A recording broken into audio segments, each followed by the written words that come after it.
क्योंकि पास्टर अनस के बारे में बहुत सारे लोगों ने तरह तरह की बातें कही हमको। वो कहते हैं कि आप नहीं बुला सकते, को भी वो पैसे इतने मांगते हैं कि आप नहीं बुला सकते। लेकिन जब आपकी कॉल आई तो मैंने कहा सिस्टर जी आप कहते तो हैं आपके चर्च में मैं लेके आऊंगी, तो मैंने आपको ये कहा था सिस्टर जी हमारे पास पैसे नहीं है, तो आपने मुझे ये जवाब दिया था, मुझे अभी तक याद है 2006 में कि आपने कहा था ब्रदर जी आप तबले वाले का इंतजाम कर सकते हैं। तो मेरे अभी मुंह में था तो मैंने कहा था हाँ जी सिस्टर जी, होली जना क्या सी कहा था मैंने, हाँ जी सिस्टर जी हम कर लेंगे लेकिन कितने पैसे लेंगे, तो आपने कहा था 350। तो मैंने सिर्फ मेरे मुंह से ये बात 350, तो तुरंत आपने फिर एक बात मुझे बोल दी ब्रदर जी आप ऐसा करो आधे आप दे देना आधे मैं दे दूंगी। हालेलुया। तो मैं अपने नाज़रीन भाई बहनों को ये बताना चाहता हूं, अपने भाई बहनों को, कि उन दिनों में भी हमने कोई पैसा नहीं दिया और आप हमारे चर्च में उनको फ्री लेके आए। बहुत से ऐसे आजकल प्रस्तार हैं जो पहले आपको कहते हैं कि इतना पैसा मुझे चाहिए, सही बात, मुझे आने जाने का किराया चाहिए, और वो सारी सहूलियात मांगते हैं। लेकिन अर्नेस्ट ने कभी इसका जिक्र नहीं किया, थोड़े में भी वो दयानतदार था, ईमानदार। बात बिल्कुल, उन्होंने कहा था अगर हमारे ऊपर परमेश्वर का मसा है ना तो हम एक तबले से और हारमोनियम से दुनिया को बदल सकते हैं। दोस्त बात ये नहीं कि क्या बज रहा है, सवाल ये क्या तुझ में मसा है। अगर तुझ में मसा है तो तू एक बाजे तबले से बदल के रख देगा लोगों को। हमने अर्नेस्ट का पहला programme Pakistan Christian music convention का जो पहला इज्तिमा था वो हमने अलहमरा आर्ट काउंसिल, बहुत बड़ा हॉल है लाहौर में, उसमें किया। और चौक दर चौक लोग जो थे उसमें आए, इतनी बारिश थी उस दिन, मूसलाधार बारिश हो रही थी, लेकिन लोग जो थे वो 10 मिनट के अंदर अंदर वो पूरा हॉल भर गया। सीढ़ियों पे लोग बैठे हुए थे। और फिर हमने खुदा का काम करते देखा, खुदा के रूह को हमने वहाँ जुम्बिश करते देखा। इतना खूबसूरत वो समा बांधा इन्होंने। और उसकी वीडियो जो थी ट्रेंड सेटर के नाम से हमने रिकॉर्ड करवाई, और वो वीडियो जो थी ट्रेंड सेटर के नाम से वो पूरी दुनिया में वो वीडियो गई। और फिर मुझे जब मैं अर्नेस्ट से मेरी एक दफ़ा मुलाकात हुई तो कहने लगा खुशनूद ये पता नहीं कहाँ कहाँ वीडियो चली गई, ये जो पहली कन्वेंशन की थी, क्योंकि मुझे तो इतने फोन आते हैं और इतनी दावतें लोग मुझे दे रहे हैं, कोई न्यूजीलैंड से, कोई ऑस्ट्रेलिया से, कोई इंग्लैंड से। सो मैं समझती हूँ कि शायद वो वहाँ से अर्नेस्ट की जो इंटरनेशनल मिनिस्ट्री है उसकी शुरुआत जो थी वो वहाँ से शुरू हुई। अर्नेस्ट की जब ये मिनिस्ट्री शुरू हुई तो शुरू के जो उनके गीत थे, पहले मैं आपको बताऊं कि उनका सबसे एक मशहूर गीत जो था वो मुझे अपने लहू का रंग दे दे, है ना? ये उनके बहुत पहले गीतों में से एक गीत है। बल्कि जब मैं उनको यहाँ पे 1992 में मिली तो उन्होंने वहाँ पर भी ये गज़ल गाई। ये गीत जो था उनके फैमिली फ्रेंड थे हारून के नाम से, उन्होंने ये लिखा था।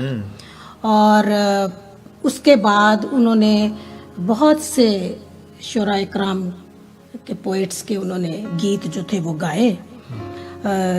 उनमें से मैं नाम लेना चाहूँगी, पादरी विल्सन मंसूब थे एक, उनके उन्होंने गीत गाए, पादरी गुलाम मसीह के, पादरी हिस्कियल सरोश के भी उन्होंने बहुत गीत गाए हैं। फिर पाकिस्तान में एक और हमारी बड़ी अच्छी शायरा हैं खातून विक्टोरिया पैट्रिक ने भी लिखा, उन्होंने गीत गाए, ताक कश्मीरी और कमल फिरोज के गीत गाए। लेकिन जैसा मैंने पहले कहा कि अपनी मिनिस्ट्री के चंद साल पहले 2-3 साल तक वो दूसरों पर बहुत ज़्यादा डिपेंड करते थे कि कोई उनके लिए गीत लिखे और वो गाए। तो एक दफ़ा कहने लगा कि खुशनूद मैं दुआ में जब ठहरता हूँ खुदा मुझे इतने कॉम्पोजिशन देता है, और मैं ये शायर हजरात जो हैं कई दफ़ा वो मैं उनसे गीत मांगता हूँ और वो मुझे वक्त पे गीत नहीं देते, और मैं बड़ा एक तरह से इम्पेशेंट सा वो हो जाते थे। फिर कहते मैं खुदा से घंटों घंटे दुआ करता था कि खुदा मैं क्यों दूसरों पे डिपेंडेंट हूँ, तू मुझे क्यों एक नेमत नहीं देता, मैं खुद गीत लिखूँ और ख़ुद कंपोज करूँ और फिर मैं उनको गाऊँ, ताकि मैं बहुत ज़्यादा गीत जो है वो उनको लिख सकता हूँ। सो फिर कहने लगे खुशनूद, फिर खुदा ने मुझे ऐसे तो गीत देने शुरू आमीन। किए। एक दिन में मैं 2-2, 3-3 गीत जो है हालेलुया। खुदा मुझे देता था और मैं उनकी कॉम्पोजिशन करता था और उनको गाता था। सो मैं समझती हूँ कि अर्नेस्ट के जो गीत जिनका आप जिक्र कर रहे थे कि जी, उसमें लहू का रंग, खुदावंत के लहू में जो हमें शिफा मिलती है, और उसके जो प्रस्तिश के गीत हैं, ये वो गीत हैं जो खुदावंत से उनको मिले। वो घंटों भर दुआ में गिरे रहते थे, खुदावंत की तलावत किया करते थे। फिर अर्नेस्ट लोगों के दुख दर्द में शामिल होते थे। उनको पता था कि लोगों की दिल की क्या कैफियत है और उनको वो क्या चीज खुदावंत से मांग रहे हैं। सिस्टर, उनके ना मैंने एक बात देखी है, उन्होंने कहा था अगर हमारे ऊपर परमेश्वर का मसा है ना, तो हम एक तबले से और हारमोनियम से खुदा के नाम को जलाल, खुदा के नाम को जलाल देंगे और दुनिया को बदल सकते हैं। बदल सकते हैं। ये बात दोस्त, बात ये नहीं कि क्या बज रहा है, सवाल ये है क्या तुझ में मसा है। अगर तुझ में मसा है तो तू एक बाजे तबले से बदल के रख देगा लोगों को। और ये बात उनकी जो मेरे मन में सचमुच घर कर गई, बात उनके ऊपर खुदा का बड़ा मसा था जी। तो जैसे आपने कहा कि ये जब उन्होंने मांगा तो खुदा ने उसे लिखने का भी तोड़ा दे दिया। आमीन। और ये जैसे मैंने पहले जिक्र किया, ये तोड़ा उनके पास था, लेकिन मेरा ख्याल वो डिपेंड करते थे दूसरे शायरों पे। लेकिन अब उन्होंने कहा कि खुदा जो है इस ममसू को वो बड़े भरपूर तरीके से इस्तेमाल करना चाहता था। और खुदा मेरे नजदीक अर्नेस्ट के जो 90% गीत है वो उन्होंने खुद लिखे हैं। 90% खुद लिखे हैं। Amen. He was a writer, composer. उन गीतों पर मसा था, खुदा का मसा था। और जब वो गाते थे हम उसको महसूस कर सकते थे। और अब वो गीत दूसरे परस्तार गाते फिर भी हम उस मसा को अभी भी हम 100% सही बात है जी महसूस करते हैं। एक और सवाल पूछेंगे सिस्टर जी से। तो सिस्टर जी, मैं आपसे जानना चाहता हूँ, खुदा के खादम की जिंदगी में ऐसी कोई बातें आई, ऐसी कोई मुश्किलें आई जब वो अपनी मिनिस्ट्री करते थे? अर्नेस्ट जो थे, पहली बात है वो अपनी मुश्किलात या जो उनके दिल में कैफियत होती थी ना, उसका जिक्र बहुत कम करते थे। बल्कि जब भी उनसे कोई कहता था तो फिक्र ना करो, यीशु सब ठीक कर दे। आमीन। उनका इतना ईमान जो था वो पुख्ता था। लेकिन मैं समझती हूँ कि क्योंकि जब अर्नेस्ट ने अपनी मिनिस्ट्री शुरू की अमेरिका में भी, और जब इंटरनेशनल मिनिस्ट्री उन्होंने शुरू की, तो अर्नेस्ट को अपने घर से बहुत हफ्तों तक घर से बाहर रहना पड़ता था। अपने बीवी बच्चों को छोड़ना, कभी किसी घर में कभी किसी घर में। मैं समझती हूँ ये इतना आसान काम नहीं था। और उस वक़्त पाकिस्तान में इतने उनके अजीज़ और कारब और दोस्त नहीं थे जो अपने घर में उनको उतारते और उनकी हर ज़रूरत को पूरा करते। लेकिन वो थोड़े में भी वो बड़ी कनायत रखते थे, सेटिस्फाइड थे, और जिस हालत में भी खुदा उनको रखे उससे खुश। उनकी एक ऐसी तबीयत थी कि वो अपने खुश मिजाजी से, अपने प्यार से, मोहब्बत से लोगों के दिल में घर बना लेते थे। सो इस तरह जब उन्होंने लोगों के दिलों में घर बनाना शुरू किया तो वो भी खुश थे और लोग भी खुश थे। और अपनी मुश्किलात को उन्होंने इस तरह से अबूर करने की, उस पर अबूरी हासिल कर ली। फिर मैं ये भी समझती हूँ कि उनके ऊपर माली मुश्किलात भी काफ़ी आई, क्योंकि उन्होंने तो अपनी नौकरी जो थी वो छोड़ दी थी। वो पूरे डिपेंडेंट थे मिनिस्ट्री पे। और लेकिन जब जो पहली मर्तबा भी जब वो पाकिस्तान गए हैं ना, जब हमने उनको 92 में इनवाइट किया, वो अपने खर्चे पे आए थे। हमने उनको कोई खर्चा नहीं दिया था। आमीन। लेकिन बहुत से ऐसे आजकल परस्तार हैं जो पहले आपको कहते हैं कि इतना पैसा मुझे चाहिए, सही बात है। मुझे आने जाने का किराया चाहिए, और वो सारी सहूलियात मांगते हैं। लेकिन अर्नेस्ट ने कभी इसका जिक्र नहीं किया। थोड़े में भी वो दयानतदार था, ईमानदार रहा। मुझे याद है कि 2005 में 6 में मेरा ख्याल कि जब अर्नेस्ट माल जी कैलिफोर्निया में आए थे ना, तो मेरी और आपकी हमारी ख्वाहिश थी कि हम पास्टर जी को अपने पास बुलाएं। रिसेंटली मुझे याद है कि उससे पहले वो हमारे चर्च में आए, आपके घर में हमारी मुलाकात हुई थी, और मैं और सुनीता इसी टेबल के ऊपर बैठ के, इसी टेबल पे बैठ के हमने उनके साथ खाना खाया था। और जब मैं वापस गया तो आपने हमसे बात की कि क्या आप चाहते हैं कि पास्टर अर्नेस्ट मल आपके चर्च में आए।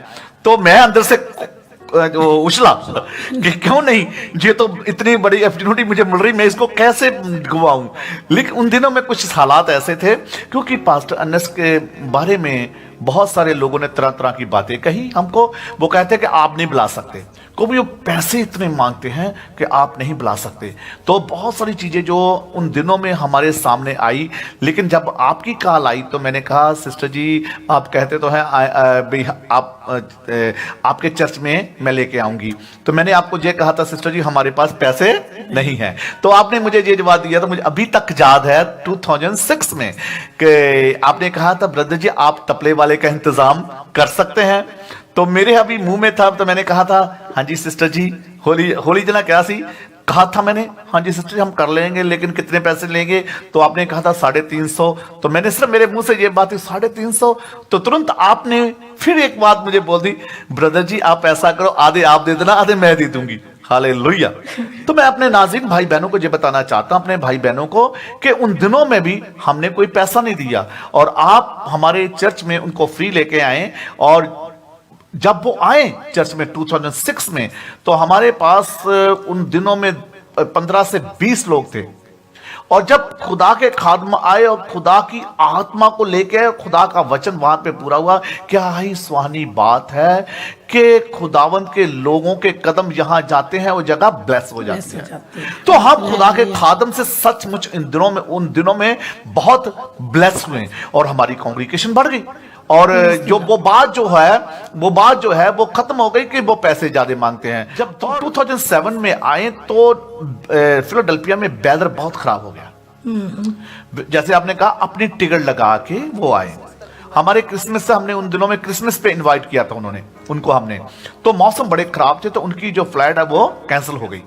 अब जब कैंसिल हो गई तो खुदा का खादम, नाजरीन मेरे भाई और बहनों, मैं आपको बताना चाहता हूं कि वो उसी टाइम 12 घंटे एयरपोर्ट पे रहे अपने खुदा के लोगों के लिए, और अपनी पॉकेट से दूसरी टिकट को खर्च करके वो हमारे पास आए। वो 12 घंटे की फ्लाइट लेट थी एक्चुअली, तो उन्होंने दूसरी फ्लाइट ली और वो टाइम पे हमारे पास पहुंचे। हमने एक क्लिप देखी थी, लाहौर पाकिस्तान में एक कन्वेंशन हो रही थी, जिनके बीच में वो आपको याद कर रहे हैं।